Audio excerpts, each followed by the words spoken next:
रामकृष्ण हरी माऊली. स्वागत आहे आपले माझे.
अशा पद्धतीने मी हे पॅटर्न इथं चिपकून घेतलेले आहेत.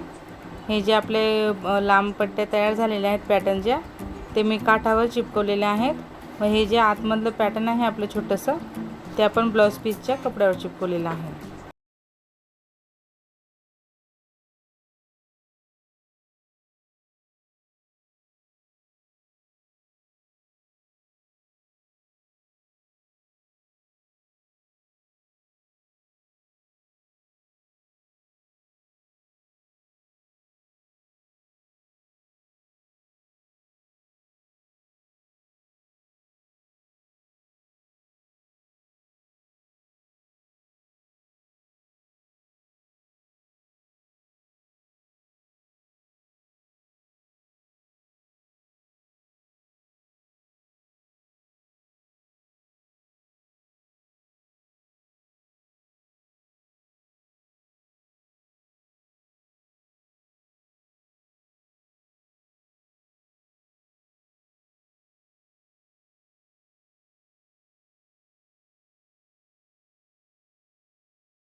बाजूने पण असा बरोबर त्याला प्रेस करून घेऊ, की जेणेकरून जो आकार इकडे आहे आपला, तोच इकडे पण उमटून जाईल. आपण इथं छान अशी मस्त आकारात लेस लावून घेणार आहे. तर लेस आपण कशा पद्धतीने लावून घेणार आहे ते नीट लक्षपूर्वक बघा. म्हणजे जो आकार आहे आपला तो व्यवस्थित असा दिसेल बरोबर। त्यासाठी हे बघा, आपण ह्या कॉर्नरपासून अशी लेस लावायची सुरुवात करायची व बरोबर आपला जो सेंटरचा पॉईंट आलेला आहे तिथून आपल्याला खाली घ्यायचा आहे। बरोबर खाली अशी सरळ आपल्याला खालीपर्यंत लेस लावून घ्यायची आहे व तिथूनच आपल्याला बरोबर त्या लेसला लागूनच ही दुसरी लेस रिटर्न अशी वर घ्यायची आहे, म्हणजे जेणेकरून इथं एकदम असा फुलाचा आकार तयार होणार आहे। छान असा आपण इथं फुलाचा आकार तयार करून घेऊ। जे आपला आतमधलं पॅटर्न आहे ते एकदम सुंदर असं इथं तयार होणार आहे। आपण जेव्हा आजूबाजूचे त्याला पॅटर्न जोडून घेणार आहेत तेव्हा एकदम छान असा त्याला लुक येणार आहे। ही आजची ही डिझाईन खूप सुंदर अशी तयार होणार आहे। तुम्ही त्यासाठी व्हिडिओ नक्कीच पूर्ण बघा शेवटपर्यंत, कारण मी बॅक पार्टवर कुठलाच गळा कट केलेला नाही आहे। तर आपण हे जे आपण पॅच बनवून घेतले हे आपण त्याच्यावर कशा पद्धतीने लावून घेणार आहेत, प्रत्येकाला जमेल अशी एकदम सोपी सरळ पद्धत मी तुम्हाला इथं दाखवलेली आहे आजच्या व्हिडिओमध्ये। त्यासाठी खरंच तुम्ही व्हिडिओ पूर्ण शेवटपर्यंत स्किप न करता बघा, म्हणजे तुम्हाला सुद्धा एकदम अशी सोपी सरळ डिझाईन अशी करता येईल। तुम्हाला जर ब्लाऊज शिवता येत असेल तर ही डिझाईन तुम्ही नक्की ट्राय करा, तुम्हाला जमेलच। हे बघा, आपलं आता हे पॅटर्न अशा पद्धतीने तयार झालेलं आहे।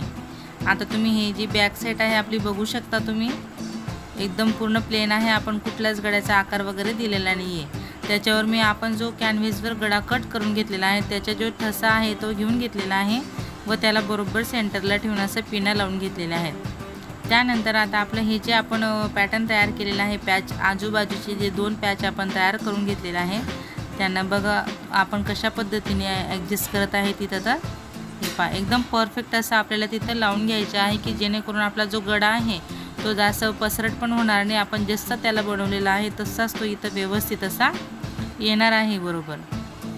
हे बघा, एकदम परफेक्ट असं फिनिशिंगमध्ये आपल्याला ते पॅटर्न जे आहे ते असं ठेवून घ्यायचं आहे व पिना लावून आपल्याला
घेतलेली आहे।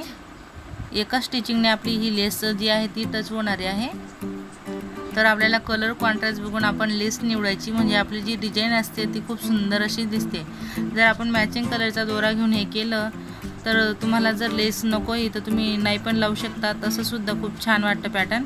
पण लेस लावल्याने अजून खूप सुंदर लुक येऊन जातो, म्हणून लेस लावून घ्यायची। आता मी बरोबर असं पूर्ण दोघं बाजूला लेस लावून घेणार आहे। शेवटपर्यंत माझा व्हिडिओ बघितला त्याबद्दल तुमचे खूप खूप धन्यवाद। असेच माझे व्हिडिओ बघत चला व व्हिडिओ आवडला असेल तर लाईक करायला विसरू नका। लाईक करा, शेअर करा व कमेंट करा। धन्यवाद।